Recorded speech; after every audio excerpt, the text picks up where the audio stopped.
there was a controversial memo put out by the Attorney General October 4th of 2021 about the partnership between the FBI and local law enforcement to go after parents because of school board meetings. The Attorney General, I held that in my hand right now. The Attorney General was then questioned by the Committee on the Judiciary on October 21st. I can't imagine any circumstance in which the Patriot Act would be used in the circumstances of parents complaining about their children, nor can I imagine a circumstance where they would be labeled as domestic terrorism. Really? I mean, that's what you're saying, and we've got a memo, a joint message from the Criminal Investigation Division and the Counterterrorism Division. The FBI created a threat tag to track school board incidents and track parents themselves. A whistleblower has come out with a memo that was sent around the FBI, which the DOJ and Garland oversees, the day before he testified. The day before he testified that he couldn't imagine parents would be treated this way. When I first read this memo, I thought, this is no different than what the IRS did just a few years ago when they had remember the BOLO list? Be on the lookout for these kind of organizations using these kind of words. And they had a list of American citizens just like the FBI is doing now. So he either didn't know, which is terrible, or he misled the committee when he came in front of us. Essentially what the FBI is now doing, it is attempting to criminalize an opinion that arguably violates the First Amendment of the Constitution. We are entitled to have differing opinions. The FBI, using its counterterrorism division to try and scare you away, because that's ultimately what this is, scare you away from actually getting civically engaged, which is what the government should be encouraging at the federal and local level. That is what they are trying to do. The House was able to pass last night this Build Back Better plan, $2 trillion. The yeas are 220. The nays are 213.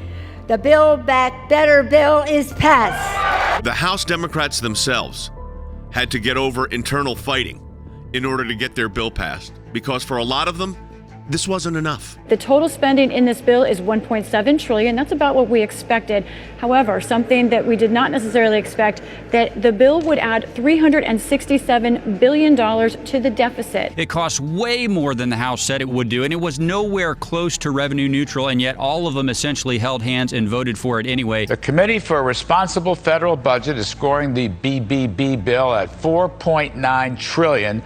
The Penn-Warden model scoring it at $4 trillion. The score came back, Jordan, and it said what Republicans said. It's going to be hugely expensive. It's going to be high taxation. And the third whammy, it's going to add to the deficit. The CBO agreed, and her members voted for it anyway. We all know, no matter what the CBO says, they put budget gimmicks in to deliberately try to mislead and make it look different. They are falling into that direct trap of pushing legislation the American people don't want, that some people in their own party don't even want. And this happened to President Obama. Vice President Biden should remember what happens when you do this before midterm elections. They do not care about what's going on with working families and fixed income seniors. They only care about the agenda first, second, and third, and then they will lie to you and tell you that it's going to be the best thing for you. So there's a lot of hurdles ahead, and here's the thing that we've got to do. We've got to make sure we take every point in that legislative process to try to remove the most damaging provisions here.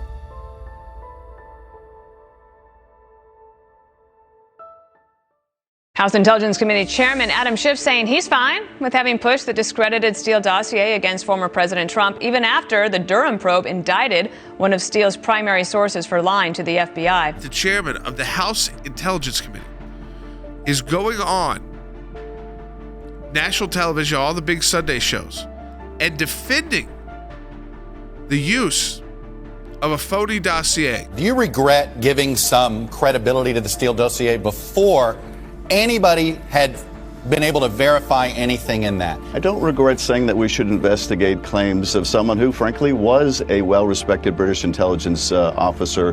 And we could have known, of course, years ago that we would learn years later that someone who was a primary source lied to him. He does not appear to feel any sense of regret or responsibility, not only for what he did and the influence it had in wrecking people's lives, but what he did to the American people. It distracted and divided us for the bulk of Trump's presidency.